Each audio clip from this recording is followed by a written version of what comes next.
como dice el Salmo 119. Me regocijo en tu palabra como el que haya muchos despojos. Despojos ahí no quiere decir algo que uno deseche, sino está hablando del un botín de guerra, un tesoro, ¿no? Y bueno, que lo podamos hacer con sencillez, ¿no? Como los primeros cristianos, que perseveraban en la doctrina de los apóstoles, en la comunión, en el partimiento del pan y las oraciones, con sencillez. Y bueno, venimos de terminar, cerró Fernando la semana pasada el estudio de la carta de Santiago, y si Dios quiere la semana que viene arrancamos con la primera carta de Pablo a los Corintios. Y bueno, en el medio me dieron la posibilidad de elegir un tema, y pensé en compartirles un pasaje que a mí me hizo mucho bien en Lucas, capítulo 15. Lucas 15 son 3 parábolas que cuenta el Señor Jesús.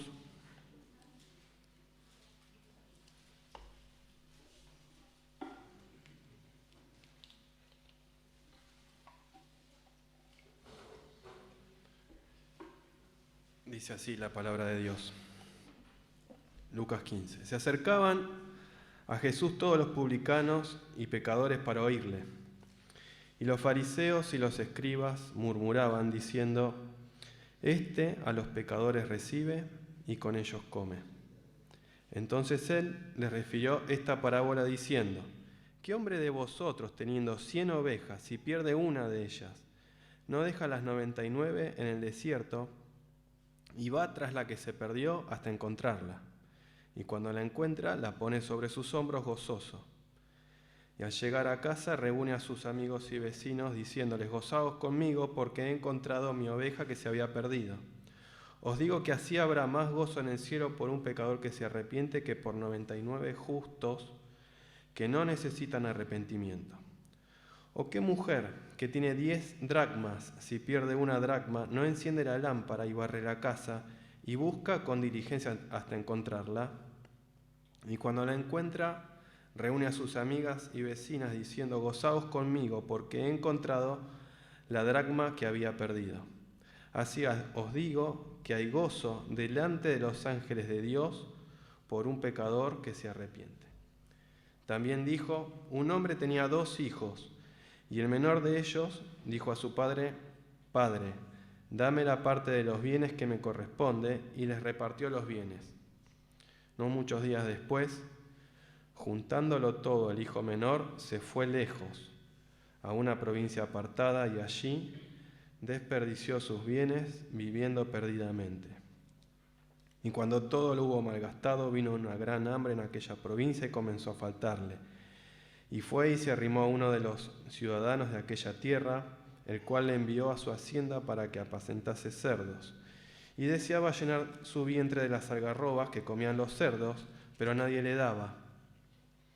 Y volviendo en sí, dijo: ¿Cuántos jornaleros en casa de mi padre tienen abundancia de pan y yo aquí perezco de hambre? Me levantaré, iré a mi padre y le diré: Padre, he pecado contra el cielo y contra ti. Ya no soy digno de ser llamado tu hijo. Hazme como a uno de tus jornaleros. Y levantándose, vino a su padre.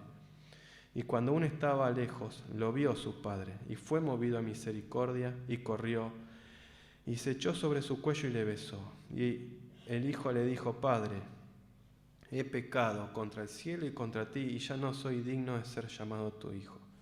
Pero el padre dijo a sus siervos: Sacad el mejor vestido y vestidle, y poned un anillo en su mano y calzado en sus pies.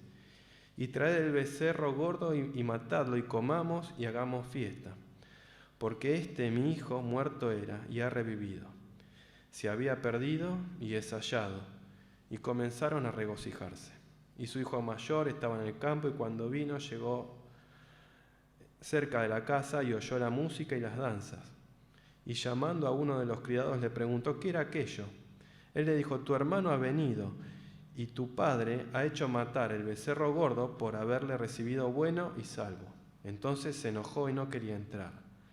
Salió por tanto su padre y le rogaba que entrase. Mas él, respondiendo, dijo al padre: He aquí, tantos años te sirvo, no habiéndote desobedecido jamás, y nunca me has dado ni un cabrito para gozarme con mis amigos. Pero cuando vino tu hijo, que ha consumido sus bienes con rameras, has hecho matar para él el becerro gordo. Entonces le dijo: Hijo, tú siempre estás conmigo y todas mis cosas son tuyas. Mas era necesario hacer fiesta y regocijarnos, porque tu hermano era muerto y ha revivido, se había perdido y es hallado. Oramos una vez más. Señor, gracias por tu palabra, por este pasaje que hemos leído. Te pido, Señor, que tengas misericordia de mis debilidades, me ayudes a transmitir lo que has puesto en mi corazón y bendigas a los hermanos aquí presentes, Señor, a los que nos ven por el Zoom. Que tu palabra, Señor, nos bendiga a todos. Lo ponemos en tus manos, oramos en el nombre bendito del Señor Jesús. Amén.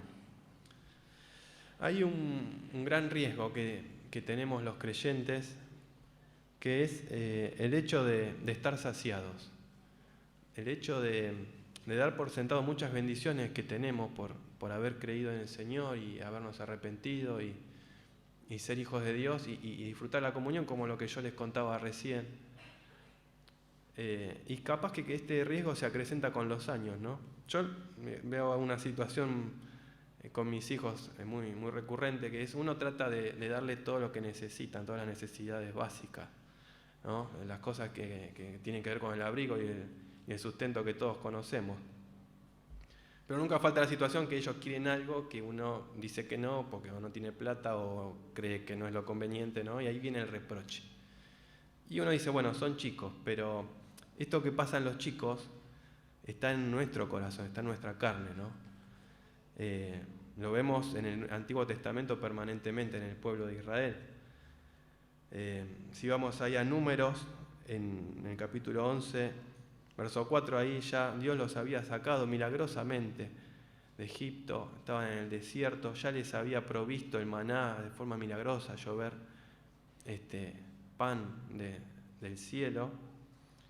Y los vemos ahí que se juntan con gente extranjera, dice, y la gente extranjera que se mezcló con ellos tuvo un vivo deseo, y los hijos de Israel también volvieron a llorar y dijeron: ¿quién nos diera a comer carne?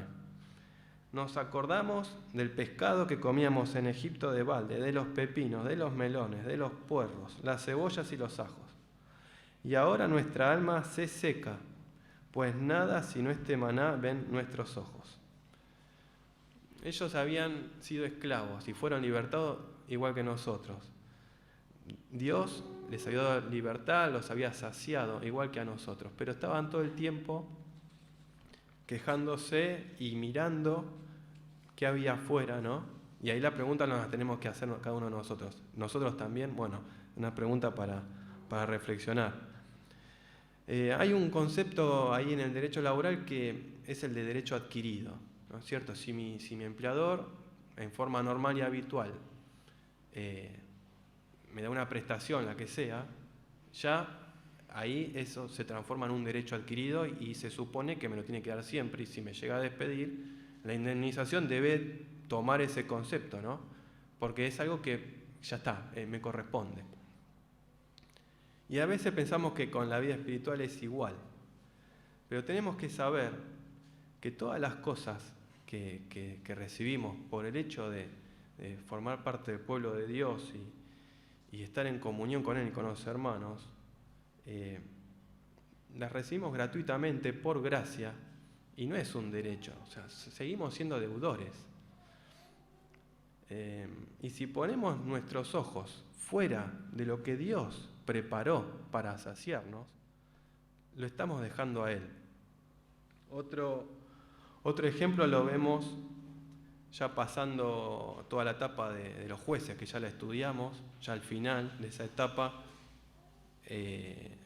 ya en los últimos años de Samuel, le dicen, está en 1 Samuel 8:5, el pueblo le dice a Samuel: he aquí tú has envejecido y tus hijos no andan en tus caminos, por tanto, constitúyenos ahora un rey que nos juzgue, como tienen todas las naciones. Pero no agradó a Samuel esta palabra que dijeron: danos un rey que nos juzgue. Y Samuel oró a Jehová. Y dijo Jehová a Samuel: oye la voz del pueblo en todo lo que te digan, porque no te han desechado a mí, sino a mí me han desechado, para que no reine sobre ellos. O sea, ellos ya estaban en la tierra prometida, ¿no? Pero igualmente estaban mirando, es como que uno tiene asegurado un bagaje que Dios ya nos dio, ¿no? Y uno considera que ya es un derecho adquirido y es como que fuera una góndola de supermercado y dice, bueno, ahora tomo esto, ¿no? Y el otro pueblo tiene rey, yo quiero rey, y ellos comen carne, quiero comer carne. Esto estaba permanentemente en el pueblo de Dios, ¿sí? Y vemos la misma raíz en estos dos pasajes, que miraban esto en los pueblos extranjeros. Si vemos esta frase, vuelvo a Números, cuando dicen que la gente extranjera se mezcló con ellos y que esta gente tuvo un vivo deseo, la NBI lo traduce como le vino un apetito voraz. Le vino un apetito voraz, ¿no? Y a los chicos les digo, hay que tener cuidado en el círculo en el que se mueven. Porque si vos estás en un círculo de amigos y ves que estando con ellos, los deseos que ellos tienen te empiezan a contagiar, como pasó acá, tenés que salir de ese círculo, hay que salir. Y Dios le decía a Samuel que por tener estos deseos lo estaban desechando a él mismo. ¿Cuál debería ser nuestra actitud? Hay un himno, el 262, la cruz sangrienta, al contemplar. Ahí el poeta, después de relatar todos los terrores de la cruz, cual vestidura regia, allí la sangre cubre al Salvador, termina diciendo, y pues murió Jesús por mí, por él al mundo muero yo. O sea, me quiero quedar con lo que vos me das, nada más, no quiero más nada de lo que está alrededor. Hay un versículo hay versículos que a mí por lo menos me espantan, como que son perturbadores, no sé si les pasa. Uno de ellos es este que está en el Salmo 73, verso 27, dice así: porque aquí los que se alejan de ti perecerán, tú destruirás a todo aquel que de ti se aparta. Dios mismo va a destruir a todo aquel que de él se aparta. Y acá no estamos hablando de perder la salvación. Si una persona realmente se convirtió al Señor, no puede perder la salvación, eso lo sabemos, pero sí se puede destruir todo lo demás. Se puede destruir la comunión con el Señor, la comunión con los hermanos, tu familia se puede destruir, tu matrimonio, tus hijos se pueden destruir. Y hay un pasaje ahí en Isaías donde Dios se lamenta, ¿no? Al ver el pueblo que tenía estas cosas, toda su historia. Y Dios se lamenta y dice, en Isaías 48, 18, dice: oh, si hubieras atendido a mis mandamientos, fuera entonces tu paz como un río y tu justicia como las ondas del mar. Y uno dice, qué lástima, Dios tenía esto pensado para ellos, una paz como un río, ¿no? Y ellos vivían viendo a ver qué había en el mundo, ¿no? Con la religión lo mismo, o sea, tenían toda la ley de Dios, todo lo que Dios había mandado, y empezaron a mezclar, después de que se partieron los reinos, a mezclar, a traer al culto a Dios, a meter cosas del culto a Baal, ¿no? Siempre viendo a ver qué podían tomar del mundo. Entonces, con estos pensamientos volvemos a nuestro capítulo 15 de Lucas. Y yo lo primero que veía acá hay una repetición. El Señor da 3 ejemplos para dar el mismo mensaje, ¿no? Y si bien sabemos que la Escritura es inspirada por Dios y útil para enseñar, para corregir, es soplada por Dios, cuando algo se repite, como que, bueno, hay que prestar atención, ¿no? Y generalmente estos pasajes los usamos para predicar el Evangelio, y está bien, porque de hecho el Señor le habla a los fariseos. De hecho, les habla sobre el arrepentimiento. Y una nota al pie, en el verso 7 el que leímos, dice: os digo que hay más gozo en el cielo por un pecador que se arrepiente que por 99 justos que no necesitan de arrepentimiento. Y acá como que hace un poco de ruido este versículo, ¿no? Como que puede haber 99 justos que no necesitan arrepentirse. Si sabemos que todos los hombres pecaron, que no hay justo ni a un uno, ¿no? Pero esto lo tenemos que leer e interpretar como nos decía Andrés hace un par de semanas. Lo tenemos que interpretar a la luz del pasaje y también a la luz del resto de las Escrituras.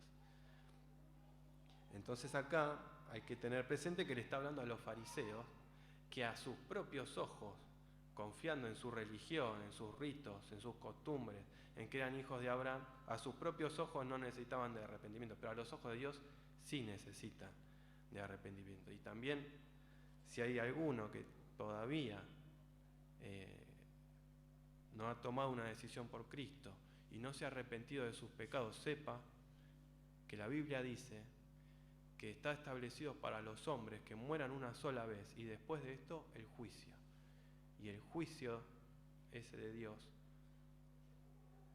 dice que es condenación eterna para todos aquellos que no han puesto su fe en el Señor Jesucristo y se han arrepentido de sus pecados. Así que si todavía, capaz que escuchaste muchas veces el Evangelio, capaz que sos hijo de creyente, no sé la situación, si todavía no te arrepentiste y no pusiste tu fe en el Señor Jesús, no dejes pasar esta noche, no dejes pasar esta noche. Pero seguimos.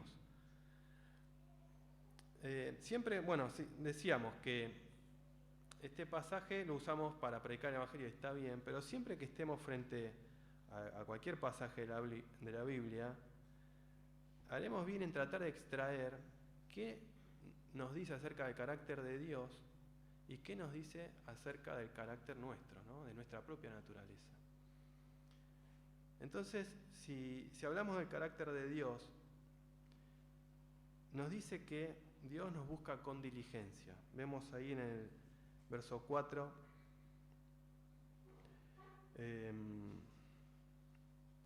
¿qué hombre de vosotros, teniendo 100 ovejas, si pierde una de ellas, no deja las 99 en el desierto y va tras la que se perdió hasta encontrarla? Dice. El verso 8 dice: ¿o qué mujer tiene 10 dracmas? Si pierde una dracma, no enciende una lámpara y barre la casa y busca con diligencia hasta encontrarla. Y el 20, hablando de ese padre, ¿no? Dice: y levantándose cuando el hijo vuelve, vino a su padre, y cuando aún estaba lejos, lo vio su padre. Y fue movido a misericordia, y corrió y se echó sobre su cuello y le besó. Alguna vez escuché que el padre lo ve de lejos, ¿no? Que seguramente ese padre saldría todas las mañanas a ver a lo lejos, a ver si su hijo volvía. No fue una casualidad que justo salió y ahí estaba viniendo. Todas las mañanas saldría, con diligencia. Y Dios nos busca siempre con diligencia, desde el huerto del Edén. Después de que pecaron Adán y Eva, dice que Dios le dijo al hombre: ¿dónde estás tú? Desde ahí que Dios nos busca con diligencia. Y en Oseas dice: con cuerdas humanas los atraje, con cuerdas de amor. Y fui para ellos como los que alzan el yugo de sobre su cerviz, y puse delante de ellos la comida. El mismo versículo en la traducción Dios habla hoy, dice: con lazos de ternura, con cuerdas de amor, los atraje hacia mí, los acerqué a mis mejillas, como si fueran niños de pecho. Me incliné a ellos para darles de comer. Dios está siempre buscándolos con diligencia y nos atrae con cuerdas de amor. Y quizás, como veíamos acá en el ejemplo en la parábola del hijo pródigo, que dice que vino un hambre a la provincia donde se había ido, ¿no? Quizás Dios usa alguna aflicción para atraernos hacia él con cuerdas de amor, como leíamos. No siempre que tengamos alguna aflicción quiere decir que esté pasando esto, pero sí que, porque, está el ejemplo de Job, ¿no? Como siempre decimos, y sabemos que Dios era justo, pero Dios puede querer forjar nuestro carácter a través de la aflicción. Pero también puede ser esta otra situación, puede ser que nos estamos deslizando, que algún deseo del mundo se pegó a nuestro corazón y Dios nos atrae, ¿no? Y si hay alguna situación que se repite y que no salimos, bueno, hay que considerar. Así dice también en Job, dice, no apartará de los justos sus ojos, antes bien con los reyes los pondrá en trono para siempre, y serán exaltados. Y si estuvieran prendidos en grillos y aprisionados en las cuerdas de aflicción, Él les dará a conocer la obra de ellos, y que prevalecieron sus rebeliones. Despierta además el oído de ellos para la corrección, y les dice que se conviertan de la iniquidad. Si oyeren y les sirvieren, acabarán sus días en bienestar y sus años en dicha. Y acá otro versículo que a mí es de estos que me hacen temblar. Pero si no oyeren, serán pasados a espada. Dios trabaja de esta forma. Con la aflicción nos quiere hacer volver, hacer como el Hijo. Dice, volviéndose en sí, dijo, ¿no? Tantos jornaleros en la casa de mi padre tienen que comer y yo estoy en esta situación.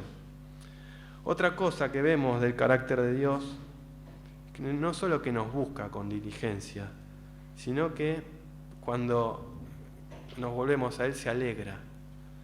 Ahí vemos en el verso 6, al llegar a su casa reúne a sus amigos y vecinos, diciéndoles, gozaos conmigo porque he encontrado mi oveja que se había perdido. Verso 7, os digo que así habrá más gozo en el cielo por un pecador que se arrepiente que por 99 justos que no necesitan de arrepentimiento. El 9, y cuando la encuentra reúne a sus amigas y vecinas diciendo, gozaos conmigo porque he encontrado la dracma que había perdido. Y después vemos en la historia del hijo pródigo que hace esa fiesta el padre, ¿no?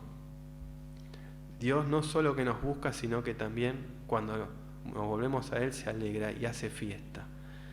¿Y qué nos dice el pasaje sobre nosotros, sobre nuestro carácter, sobre las personas? Vemos en el hijo pródigo esa insatisfacción que hablábamos al principio. Ese tema de tener un montón de bendiciones. Él estaba saciado en la casa del Padre. Sin embargo, empezó a mirar afuera, ¿no? Y vos poner el nombre que vos quieras. Cada uno sabe en su intimidad si hay algo que te está haciendo mirar para afuera, que te está no conformándote con lo que Dios te dio, sino que tu corazón se está yendo atrás de algo. Y vemos también que fue un proceso lo que le pasó. Si se fijan en el 11 y en el 12, en el 12 y en el 13. Primero le pide al Padre que le dé la parte de los bienes. Y en el verso 13 dice, no muchos días después, juntó todo y se fue. Entonces pasó un tiempo entre que le pidió los bienes y hasta que se fue a la provincia apartada. Hay un proceso, es de a poco. Puede ser que uno cometa un pecado de los que llamamos, entre comillas, graves, por una debilidad, ¿no? En un momento, pero no generalmente es así, más bien es lo otro. Recuerdo a Jorge hablando sobre el adulterio, citando ahí en Proverbios, un versículo que dice, fosa profunda es la boca de la mujer extraña. Aquel contra quien Jehová está airado, caerá en ella. O sea, estaba hablando de que Dios ya se enojó con ese hombre. Y después termina cayendo. Como veíamos, ¿se acuerdan en Jueces? Que el pueblo, Dios lo llamaba y le hablaba hasta que decíamos como que le soltó la mano, ¿no? Bueno, acá vemos lo mismo. Es un proceso. Pero gracias a Dios vemos en el hijo pródigo, en tercer lugar, un ejemplo hermoso de lo que es un corazón contrito y humillado, ¿no? Que sabemos, lo dice David ahí en Salmo 51, que Dios a ese tipo de corazón no lo va a despreciar nunca. Cuando le dice, he pecado, Padre, contra el cielo y contra ti, no soy digno de ser llamado tu hijo, hazme como uno de tus jornaleros, ¿no?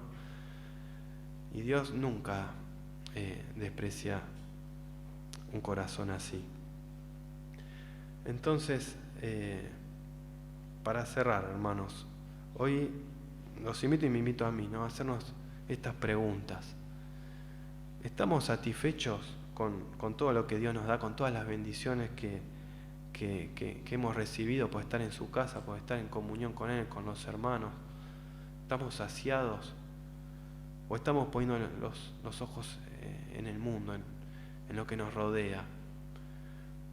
Lo pongo en palabras de Job. ¿Tus pasos se están apartando del camino?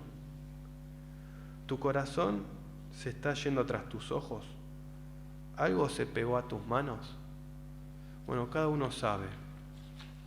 El Señor, como dice en Apocalipsis, otro versículo que también usamos para predicar el Evangelio, pero es para todos. El Señor dice: aquí yo estoy a la puerta y llamo. Si alguno oye mi voz y abre la puerta, entraré a Él y cenaré con Él y Él conmigo, ¿no? Y uno dice: qué bárbaro, porque yo estos días, no sé si ustedes lo vieron, si no lo pueden buscar, vieron que se publicaron estas fotos de este telescopio espacial que captó estas imágenes del universo, de galaxias, estrellas a millones de años luz de distancia, ¿no? Estrellas con una energía millones de veces más potente que el Sol. Y yo pensaba, el Dios que sostiene todo eso con la palabra de su poder, hablando mantiene eso ahí. Ese Dios me está buscando a mí, ¿no? Quiere, no solo que me está buscando, quiere cenar conmigo, quiere hacer una fiesta conmigo. Es maravilloso.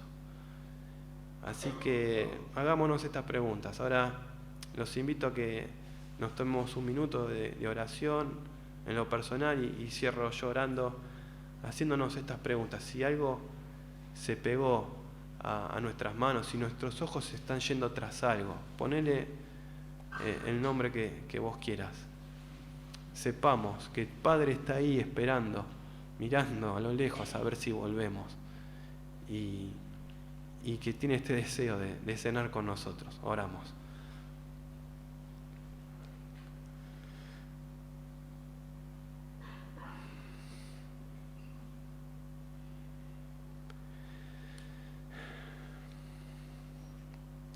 Bendito nuestro Dios, te damos gracias, Señor, por tu palabra, porque es todo nuestro bien, Señor, es todo lo que necesitamos. Señor, tú conoces nuestro corazón y nada te es oculto, de nuestro levantar y de nuestro sentarnos, Señor, todo tú lo sabes, Señor. Estamos desnudos ante ti. Por eso, Señor, si hay algo que tengamos que dejar, que tú nos ilumines por tu Espíritu, Señor, para que lo podamos hacer.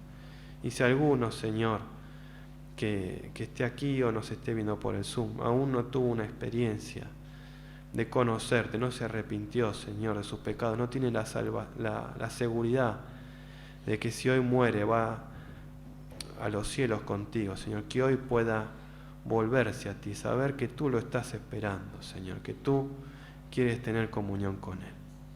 Gracias por esta reunión, Señor, por la bendición de estar juntos. Dejamos el resto del momento de comunión en tus manos, pedirte por los hermanos que no nos pueden acompañar por diferentes motivos, en especial por problemas de salud. Tu bendición, tu porción también les acompañe. Lo pedimos muy agradecidos en el nombre bendito de tu Hijo, el Señor Jesús. Amén.